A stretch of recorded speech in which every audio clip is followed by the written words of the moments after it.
Throughout history, women have faced unimaginable cruelty and pain.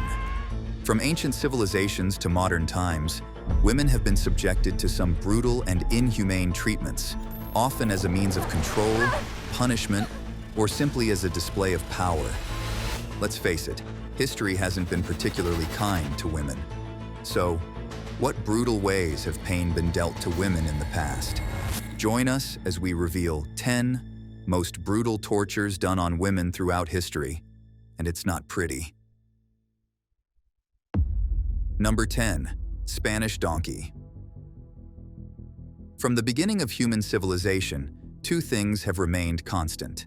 First, the intermingling of cultures has produced countless local variations of original ideas, be it cuisine, or language, or fashion. Second, human history is an unending tale of brutality and heinous torture, with most places in Europe celebrating the public dismembering of, apparently, unsociable members of society in the Middle Ages. Human society has seemed to enjoy the visual spectacle of the pain and suffering experienced by other human beings since time immemorial. And many will claim that the most horrible medieval torture device of all time was the Spanish donkey. The Spanish donkey, also known as the wooden horse, Chevrolet, Cavalletto Square Sabal, and Union Mule, was a brutal device employed throughout medieval times and during the Spanish Inquisition. A similar contraption was also used to torment freed slaves following the Civil War. This gruesome instrument consisted of a sharp, triangular wedge supported by either 2 or 4 legs. A woman would be forced to straddle the pointed end, which was sometimes adorned with spikes, causing severe injury to her lower regions. The victim would often be left unable to walk without experiencing excruciating pain, and in some cases, would succumb to death due to excessive blood loss. Women deemed deserving of extra punishment would have weights attached to their legs, leading to potential damage to their bones and internal organs. Once in place, the woman would be paraded through town in this distressing state, subjected to further humiliation and torture. The ordeal would culminate in being tarred and feathered, a degrading and painful experience. The Spanish donkey was a tool of oppression, used to inflict physical and emotional suffering on women, leaving them with lifelong scars and trauma. The first variation of the wooden horse is a triangular device with one end of the triangle pointing upward, mounted on a sawhorse-like support. The victim is made to straddle the triangular horse.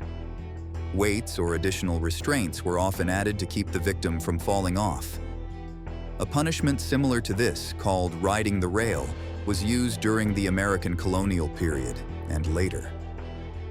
The victim was often carried through town in this predicament, often in conjunction with the punishment of tarring and feathering. The crotch could be injured, and the victim left unable to walk without pain. The Jesuit relations say that in 1646, a man was sentenced to make reparation by the civil authority and to mount the chevalet, and a public blasphemer was put on the chevalet. He acknowledged his fault, saying that he had well-deserved punishment, and came of his own accord to confess that evening or the next day, and that another man acted at the fort as such a glutton that he was put on the chevalet on which he was ruptured. The device was used during the American Civil War by Union Guards against their Confederate prisoners. The History Channel documentary 80 Acres of Hell describes a torture device, the mule, on which Confederate prisoners were forced to ride until they passed out. Many were crippled for life. The device was also used by Union officers as an entertaining way to discipline troops and on freedmen and women after the Civil War. A brutal way to inflict punishment. Number 9. Pair of Anguish.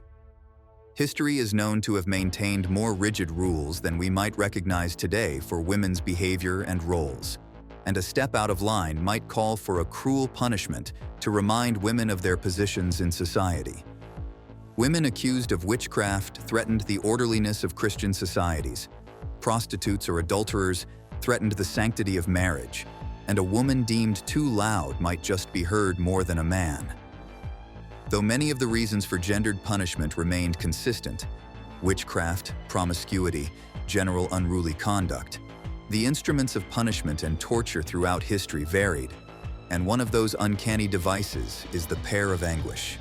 The pear of anguish, also known as the choke pear or mouth pear, is a controversial device allegedly used to punish women from the early modern period, spanning from 1400 to 1800. The pear-shaped metal body is divided into spoon-like segments, often spiked at the end, which can spread apart through a spring or by turning a key. This device was said to be inserted into one of a woman's orifices, causing often irreversible damage. However, some scholars have disputed historical accounts of the pear's use, as its actual employment seemed suspiciously implausible. To this day, the genuine utility of these pears remains unknown. Nevertheless, an early mention of them can be found in author F.D. Cavalli's General Inventory of the History of Thieves, written in 1639. In this book, the invention of the device is credited to the character Captain Goucherol de Paloy, who robbed his victims using a mechanical gag that would subdue them while he and his accomplices raided their homes. Throughout history, there have been other mentions of pears of anguish, but many believe they were created to shock rather than actually inflict pain. Hopefully that's true, because if not, the mere thought of it is unsettling. Regardless of legitimate evidence of these devices being used, there are still plenty of examples of them being displayed in museums, serving as a haunting reminder of the dark past. Number 8. Catherine's Wheel.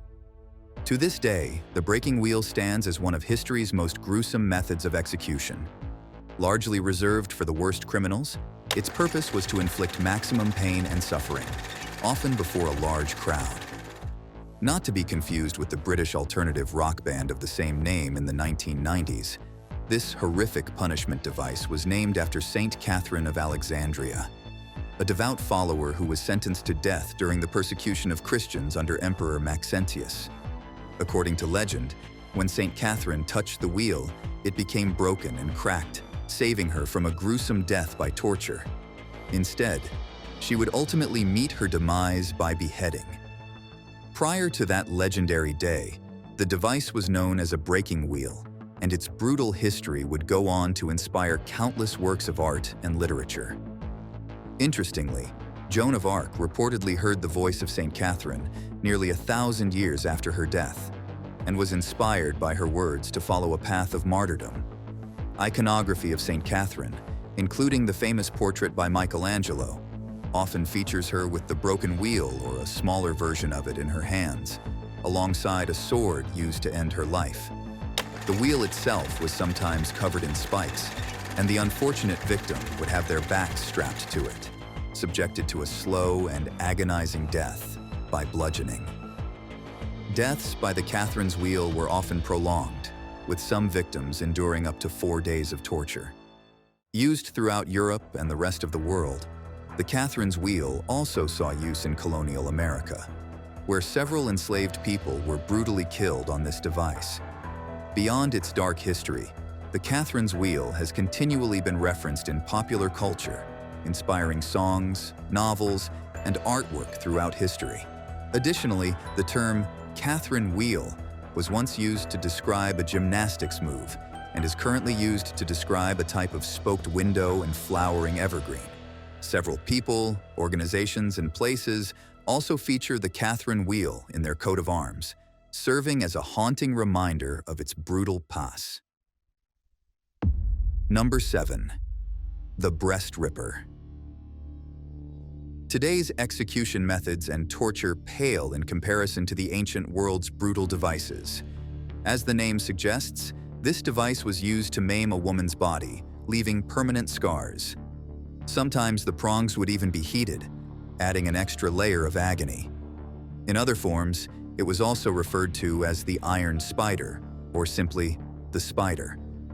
The device consisted of 4 claws that were used to rip and tear, exactly as the name implies. Women subjected to this punishment were often unmarried mothers and those accused of adultery. Besides inflicting excruciating pain, The purpose of this device was to mark the bodies of the female victims forever, a gruesome reminder of their transgressions. Thankfully, for all women, this instrument wasn't believed to have been used after the end of the Middle Ages, a testament to the gradual progress of human rights and compassion. Number 6. Burning at the stake. This method of punishment actually dates back to Old Babylon in the 18th century before Christ and has been employed at various points in history, including ancient Egypt, ancient Rome, medieval times, the Spanish Inquisition, and onward. Among the many reasons women were put to death by fire included alleged crimes, their religion, or their race. One of the most notorious individuals who was burned at the stake was Joan of Arc. Death by fire continued throughout the American colonies, although it's worth noting that none of the women accused of witchcraft in Salem, Massachusetts, were killed this way. They were all hanged.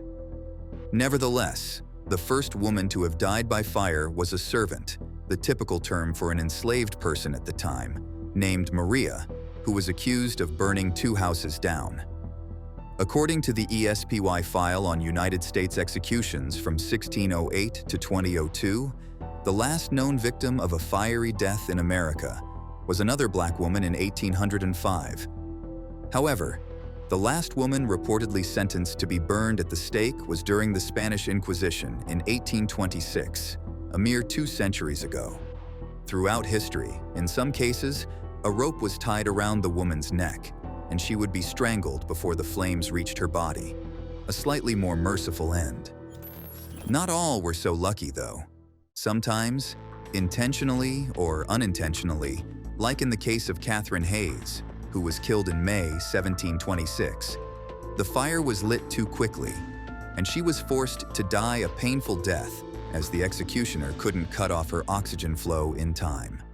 Some people were met with a more merciful consolation. They were given bags of gunpowder to tie between their legs and under each arm, which would explode, causing the victim to be killed faster than waiting to be engulfed in flames. However, like the strangulation method, this was not always effective, especially if the wind was too strong or the wood used was too green, making extensive suffering unavoidable. It's also worth noting that, contrary to popular belief, none of the women accused of witchcraft in Salem, Massachusetts, were burned to death. Instead, they were all hanged. Other mechanisms were used in history to accomplish similar results, including the brazen bull, a metal structure in the form of a bull that was heated, and then a condemned person was put inside it. Now it's time for today's subscriber pick. Here's where the gruesome tale of pain and misery began. In the depths of the ancient world, a whispered legend spoke of a punishment so heinous, it made even the most hardened souls tremble with fear. The unfortunate offender would be dragged down treacherous flights of stairs, their screams echoing through the air. A rampaging elephant, driven by fury and unleashed by its handlers, would then trample the victim, crushing their body beneath its massive feet. This brutal method of punishment was the stuff of nightmares, a savage practice that defies comprehension. It's just one chilling example of the creative and gruesome ways humans have devised to punish and execute women throughout history. From the gruesome to the bizarre, these methods have been used to inflict unimaginable suffering and death on those deemed deserving. Humans' propensity for devising brutal punishments has always been driven by a complex mix of motivations, including a desire for justice, a lust for cruelty, a need to assert power and control, and a twisted sense of entertainment, revealing the darker aspects of human nature. What do you think about these gruesome practices? Let us know in the comments section. Number 5. The iron chair. Similar to burning at the stake, this type of punishment involves fire, but with a twisted twist. It incorporates furniture, specifically a chair designed to inflict unbearable pain. The iron chair, also known as the most uncomfortable chair you could ever own, was used to torment both men and women, but predominantly women were subjected to this heinous punishment. For unknown reasons, the chair was covered in razor-sharp spikes, ranging from 500 to 1500, ensuring a slow and agonizing death. Victims would be forced to sit on the chair for hours, eventually succumbing to blood loss and the excruciating pain caused by the spikes. To hasten the process, fires would be lit in compartments under the chair, slowly roasting the victim. This death sentence was reserved for women who committed crimes such as adultery, witchcraft, and murder. Introduced during the Middle Ages, the iron chair was used in Europe until the late 1800s. A similar method was employed in China from 1701 to the 1900s, with a chair made from wood and featuring 12 steel blades in the arm, back, footrests, and seat. The iron chair was also used throughout history to elicit confessions from people by forcing them to witness others being subjected to this type of punishment.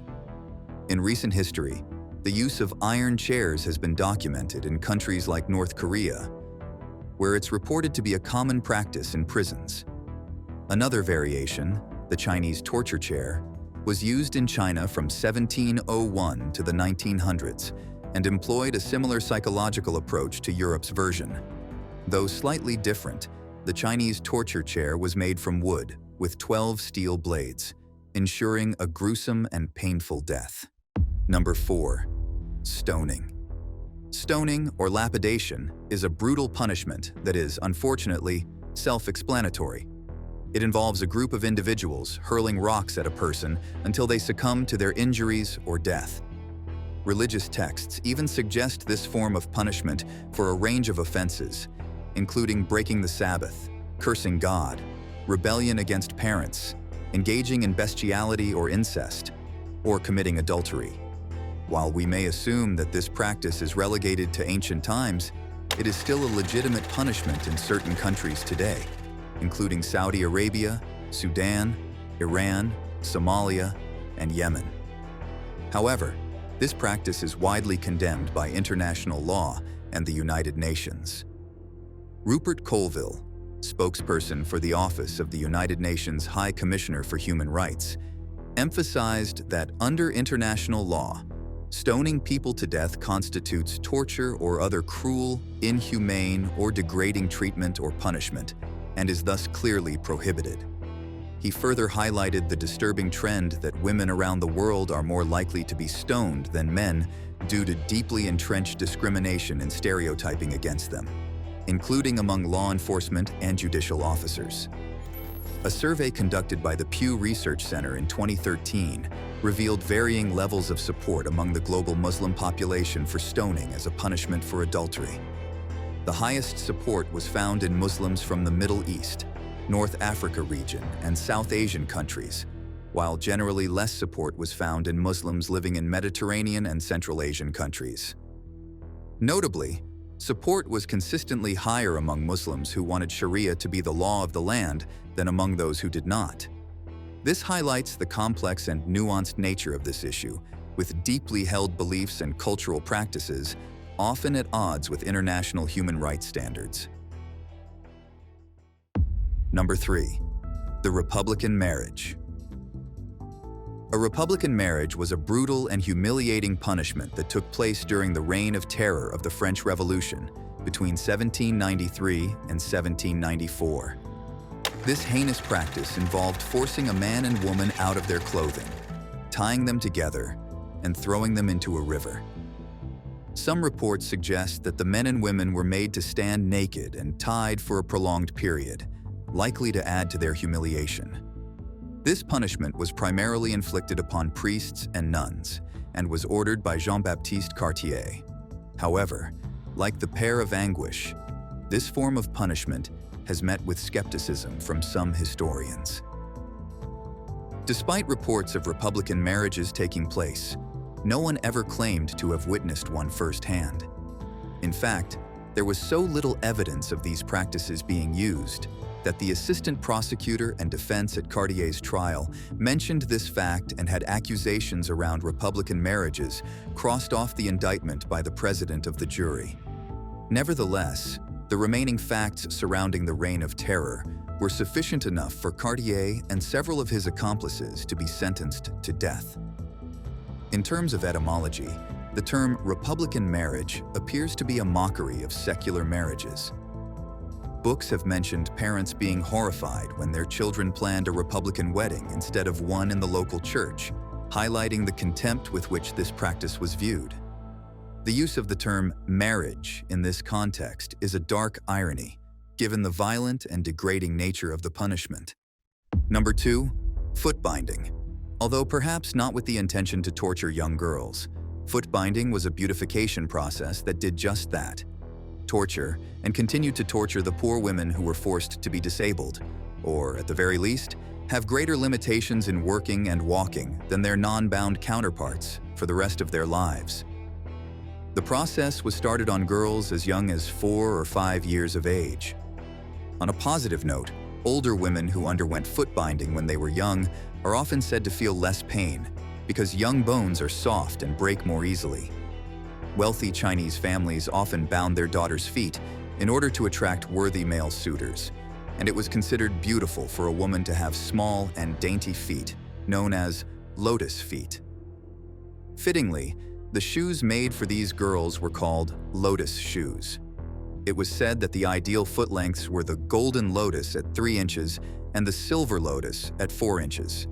Anything larger than those two measurements were considered an iron lotus and unacceptable. In order to get the desired results, a girl's foot would be bound with silk cloth, which would cause the bones and arches to break. Girls were often encouraged to walk around while their feet were bound to aid in the breakage. The clothes would be applied tighter and tighter until the golden or silver lotus was achieved. The process existed in China for over 1,000 years and is thought to have originated during the time of the 10th century Emperor Li Yu of southern Tang, just before the Song dynasty. Liu had allegedly created a 6-foot lotus, decorated with precious stones and pearls, before asking a woman named Yan Yang to bind her feet in white silk into the shape of the crescent moon and perform a dance on the points of her feet on it. Her dance was said to be so beautiful and graceful that others sought to replicate it. Some of the earliest references to footbinding appeared around 1100 in poems that allude to the practice. It is said that some women bound their feet for their entire lives, while some let the binding lapse after they got married. In recent times, it has been estimated that by the 19th century, 40 to 50% of all Chinese women were victims of footbinding, and that those numbers rose to 100% among the upper-class Han Chinese women. However, even given these statistics, it is said that richer and higher-class women gave up the practice before poorer rural women. But as time went on, activists started to voice their opposition to the practice, and many joined clubs known as anti-foot binding groups to work in numbers to insist on banning it. Many women of these groups pledged not to bind their daughters' feet or marry their sons off to girls with bound feet. In 1902, Empress Sixi's Edict 60 issued an anti-foot binding edict, but it was quickly rescinded. Thus, the campaigning continued. Some supporters identified it as feminine, while others pushed to reform based on patriotism. An article in Beijing Women's News was run in 1906 that blamed women with bound feet for being a national weakness in the eyes of other nations. Other performers, like Leon Quao, were influenced by social Darwinism and suggested that women with bound feet produced weak sons. However, he also said that as long as foot binding remains in practice, women's education can never flourish. Moreover, he was disappointed that foreigners opened up the first schools for women in China. He thought that Chinese women should be educated by other Chinese people. Finally, at the urging of missionaries and Chinese citizens alike, the Republic of China government banned footbinding in 1912. Although the ban was not actively implemented in some regions, it was very successful. In 1929, a survey of one province showed that only 2.3% of girls born before 1910 had unbound feet, and 95% of them were unbound at that time. Similarly, in the region of South Beijing, Dijon, where over 99% of women once had bound feet, no new cases were found, and girls born after 1919 had unbound feet. Although the practice was considered to have virtually disappeared by 1949 in most parts of China, Some young girls and women continued foot-binding in secret. Their mothers would trick government officials when they came around for inspections by placing the bound feet into bigger shoes. However, the last reported case of foot-binding was in 1957. As stigmatization continued, the last Chinese shoe factory making lotus shoes, the Zigzhang Shoe Factory in Harbin, was closed in 1999, likely due to lack of demand. In modern times, some of the small number of women who had bound feet report regretting having that done to them. One woman said that she regretted engaging in the process because now, instead of standing for high class and privilege, bound feet stand for female subjugation. She commented that she couldn't dance or move properly, but she also said that she didn't really have a choice at the time because if you don't bind your feet, you wouldn't have anyone to marry you. Another woman reported that sometimes her feet hurt so badly that she can't even put them on the ground. Thankfully, the practice has pretty much been abolished, so girls and women no longer needlessly suffer like that. Substantial legends surround the origins of foot-binding, predating its widespread adoption during the Song dynasty. One account tells the story of Pan Yunu, a favored consort of Emperor Xiaobao Juan of the Southern Qi dynasty. Renowned for her delicate feet, Pan Yunu performed a barefoot dance on a golden lotus-designed floor, inspiring the emperor's admiration. He likened her steps to the Buddhist legend of Padmavati, under whose feet lotus flowers bloom. Although this tale may have coined the terms golden lotus or lotus feet to describe bound feet, there is no evidence that Pan Yunu ever practiced foot-binding herself. Scholars generally agree that foot-binding originated during the reign of Emperor Li Yu of the Southern Tang dynasty, just before the Song dynasty. Li Yu commissioned a 1.8-meter-tall golden lotus adorned with precious stones and pearls, and requested his concubine Yao Niang to bind her feet in white silk, shaping them like a crescent moon. Yao Niang's subsequent dance on the points of her feet was said to be so captivating that others sought to emulate her. The practice of foot-binding then spread among upper-class women. Early references to foot-binding appear in poems around 1100, alluding to the practice. By 1148, scholar Zhang Bangji wrote the earliest extant discourse on foot-binding, describing the ideal bound foot as arch-shaped and small. He noted that foot-binding was a recent development, unmentioned in previous eras. In the 13th century, scholar Che Ruoshui penned the first known criticism of foot-binding, decrying the unnecessary suffering inflicted on young girls.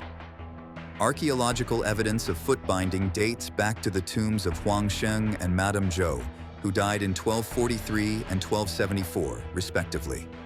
Their remains showed feet bound with gauze strips, with Zhou's skeleton revealing feet that fit into narrow, pointed slippers. The style of bound feet found in Song dynasty tombs, characterized by an upward-bent big toe, differs from later eras.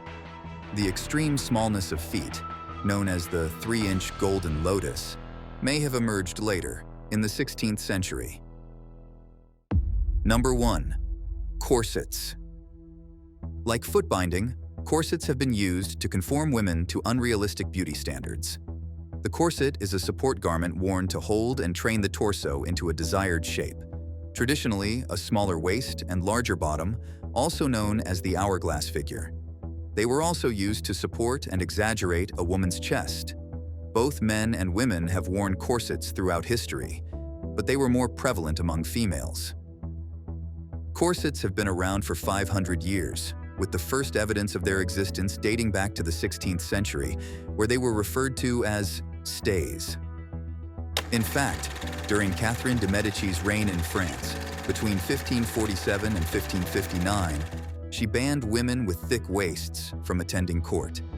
However, corsets did not become popular as underwear until the 18th century. Some women still wear corsets or modern versions of them today, although modern corsets, made for lacing or boning, merely imitate historical corsets and are said to not aim at permanently deforming the body like their old-fashioned counterparts. In terms of etymology, The word corset comes from the Old French word corps, meaning body or little body. The person who makes corsets participates in the profession known as corsetry. According to the Guinness Book of World Records, a woman named Kathy Young holds the record for the smallest waist, measuring just 15 inches, achieved in 1998. Despite their popularity, tightly laced corsets, mostly those used in the past but some in modern times too, can cause detrimental effects. They can restrict breathing, leading to faintness, and continued or elongated use can cause waist deformity, specifically rib deformities. Corsets can also restrict and reposition vital organs, leading to poor digestion and cause the muscles in the back to atrophy, wasting away. No pun intended. To avoid these consequences, a slim waist can instead be achieved through exercises that tone the oblique muscles, such as sit-ups, abdominal crunches, and plank poses. Eating a well-balanced and healthy diet won't hurt either. On the positive side, special corset-like braces have been designed to specifically help people with spinal problems like scoliosis or other back pain by offering lumbar support. Some corsets have also been found to aid in vigorous activities like playing tennis, bicycling, or horseback riding, as well as for maternity wear. Corsets are also known to temporarily improve mobility and flexibility in those who are overweight because they tightly support abdominal muscles. Furthermore, they compress the stomach, which may cause the wearer to eat less. So, while specifically designed corsets can improve someone's overall quality of life, others can cause permanent detriment to a person's muscles, organs, and bones. Thanks for watching.